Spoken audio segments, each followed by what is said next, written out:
Hello hi friend नमस्कार जय जगन्नाथ स्वागत कर मोर आ गोटे नुआ ब्लॉग को आबे टाइम है 4:35 आमे एबे कुआडे बाहरीचु तेणु भिडियोटी को आपण कंटिन्यू करंतु तापर निश्चित जानि पारिबे आमे कुआडे जाउछु चलंतु तापर देखंतु मु तो जुआडे भी जाए गुल्लू मामा पे तार गोटे बैगटे धरनिए किछि पानी बोतल तार गोटे ड्रेस किछि डाइपर आउ वाइप्स एमती किसी पूरे देखिए मो बैगटा धरनेली मुझे बैग धरली सी गोटे झरीटा धरनेला कहीं मत से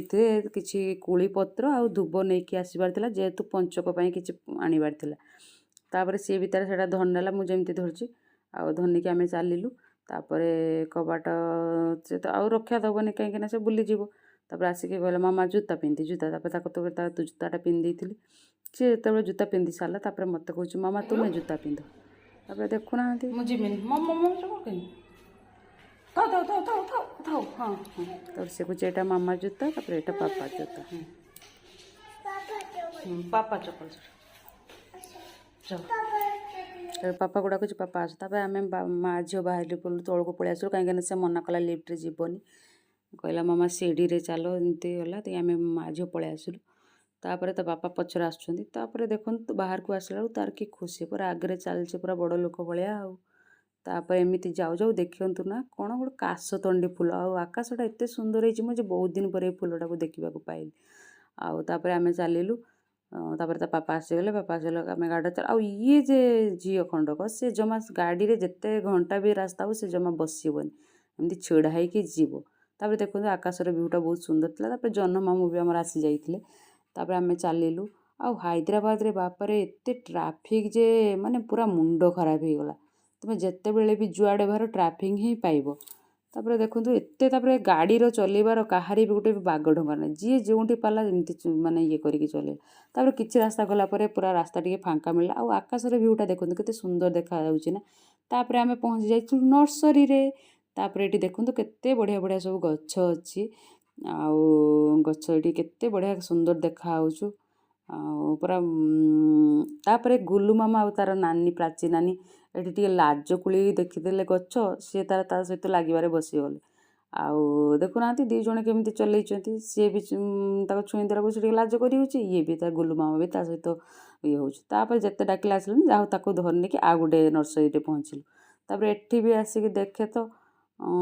तापर एठी भी बहुत सारा गछ थिला तापर आमे एठू तापर आमे सेठू पळे आसलु तापर देखंतु बापरे रास्ता रे जो वर्षा आ पवन एते जो तापर आमे गोटे जगह रे छिड़ा ही गलु जेतु छोट छुआ अछि ताको तो नेकी वर्षा रे जाई होबनी जे देह खराब हो आमे बड़ लोक होइछु अलगा कथा एते जोर एठी हैदराबाद रे एमिति पाग जेते बेले भी किछि अचानक वर्षा हो जाइयो देखुना केते जोर वर्षा होछि तापर केते समय आमे छिड़ा हलो प्राय तो 25 रु 30 मिनिट आमे सेठी रहिला परे टिके फाइनली वर्षा छाड़िला तापर आमे पळे आसलु तापर आसिक पहुँचला देखला 7:05 हेलानी मु संध्या देई नथिल तेनु फटाफट पळेली संध्या दबाकू पंचक व्रतर बही संध्या दे सारी जेहेतु सबुदिन पढ़े तेणु सेटा पढ़ा को लगी गली कार्तिक मास हेला जहू अनेक लोक आसी तहू स्नान करिण नदी तटे पक्षीए देखती से बटे पंचक एकादशी हेला से दिन व्रत जे पड़िला अनेक रसी नारी आसी स्नान करती जले पशि सानत्रपण आदि सारी पूजा करिब काहीं हरि एमंत मने विचारिले से बटे मूले पीठ कले मंडिणी कले सेहिठारे बालुका पूजिले तत्पर गंध पुष्प धूप दीपादि नैवेद्य जेते पूजा विधि मुग नड़िया खंड देई दुग्ध जल रे अर्घ्य देई बंदन करी पूजा शेष प्रदीप जलंती हरसे श्री नरसिंह विप्र कहे पंचक द्वितीय कथा हे सुजन मन दे शुण संसार देव उदाहरण 236 पद समस्त जन को मोसद श्री पद्मपुराणे पूर्वखंडे श्रीकृष्ण सत्यभामा संवादे राय जन्म कथन द्वितीय पंचक नाम द्वितीय अध्याय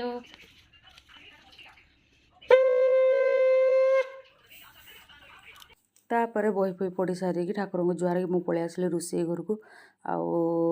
गुल्लू पापांकर आज फरमाइश थिला मते तांकर रुटी चकुली अट्टा चकुली तापरे सेटा को मु करदेली तापरे एठी बाप झियो तांकर गेल होतांते गुल्लू मामा ता पापा को कोड़े शुई देइछि कान कुंडे दूची तापर कहछि एमते लगेछि मामा पापा कान एमते तांकर बाप झियो गेला होतांती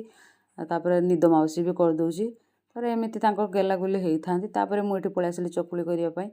ଆଉ ଚକୁଳି କରିସାରିକି ଏମିତି କରିକି ଗୁଲୁ ମାମାକୁ ଡାକି ଦେଇଥିଲି। ମୁଁ ମାମା ଆସ ଖାଇଦେବ। ସିଏ ବି ଏମିତି କରୁଥାଏ। ତାପରେ ସେ ବି ଆସିକି ପହଞ୍ଚିଗଲା ମୋ ପାଖରେ। ଆଉ ସାଙ୍ଗମାନେ ଏଇ ଅଟା ଚକୁଳି ଆପଣମାନଙ୍କୁ ଯଦି ରେସିପି ଜାଣିବାର ଅଛି ମୋତେ ନିହାତି କମେଣ୍ଟରେ କହିବେ, ଆଉ ମୁଁ ଆପଣଙ୍କ ସହିତ ନିହାତି ସେୟାର କରିବି। ଆଉ ଏଇଟା ଖାଇବାକୁ ଯେମିତି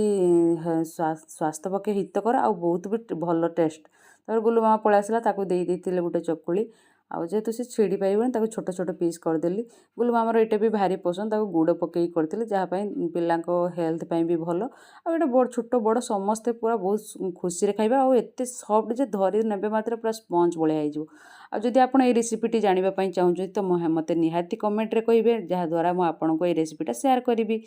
ଆଉ ଗୁଲୁ ମାମା ତାର ଏଠି ଏମିତି ବସିକି ଖାଇ ଦେଇଥିଲା। ଖାଇସାରିଲା ପରେ ମୁଁ ଆଉ ଗୁଲୁ ବାପାଙ୍କ ପାଇଁ ବାଢ଼ି ନେଇଥିଲୁ। ଆମେ 2 ଜଣ ସାଙ୍ଗ ହେଇକି ଖାଇଦେଲୁ। ଆଉ ସାଙ୍ଗ ହେଇକି ଖାଇସାରିଲା ପରେ ରୋଷେଇ ଘରେ ମୋର କିଛି, ଆମେ ତ ଯାହା କହିବୁ ରୋଷେଇ ଘର ବାସନ ଗଦା, ତେଣୁ ବହୁତ ସାରା ବାସନ ରହିଥିଲା, ତାକୁ ସବୁ ଧୋଇଦେଲି। କାହିଁକିନା ମୋତେ ଭଲ ଲାଗେନି ଯେ ରୋଷେଇ ଘରେ ରାତିରେ ବାସନ ଅଇଁଠା ବାସନ ପଡ଼ିବା ବି ଉଚିତ ନୁହେଁ, ଆଉ ମୋତେ ବି ଭଲ ଲାଗେନି। ହେଲେ ମୁଁ ସବୁଦିନ ରାତିରେ ବାସନ ସବୁ ଧୋଇ ଧୁଆ ଦେଇକି ଆଉ ଧୋଇ ଧୁଆ ଦେଲି। ତାପରେ ହେଉଛି ମାନେ କିଚେନ୍ଟା ପୁରା ସଫା କରିଦେଲି। କାହିଁକିନା ସେମିତି କିଚେନ୍ଟା ସବୁବେଳେ ସ୍ୱଚ୍ଛ ଆଉ ନିର୍ମଳ ରଖିବା ଉଚିତ, କେବେ ବି ଅଇଁଠା ବାସନ ପକାଇବା ଭଲ କଥା ନୁହେଁ। ତାପରେ ଦେଖନ୍ତୁ ମୁଁ ଏଠି ମୋ ସଫା କରିଦେଲି କିଚେନ୍। ତାପରେ ଦେଖନ୍ତୁ ଫାଇନାଲି ମୁଁ କ'ଣ ଗଛ ନେଇକି ଆସିଲି। ଗୋଟେ ହେଉଛି, ଏଇଟା ଆପଣ କହିଲେ କ'ଣ ଆପଣ ଜାଣିପାରିବେନି, ମୁଁ କହିଦେଉଛି, ଗୋଟେ ମନ୍ଦାର ନେଇକି ଆସିଲି, ଆଉ ଗୋଟେ ଟଗର। ତାପରେ ଦେଖେ ତ ଇଏ ମା ଲୋ, ଇଏ କି ପୋକ ଲୋ, ପୁରା ଜୋକ ଭଳିଆ ଦେଖାହେଉଛି। ଆଉ ମୁଁ ପୁରା ଦେଖିକି ଆଶ୍ଚର୍ଯ୍ୟ। ଆଉ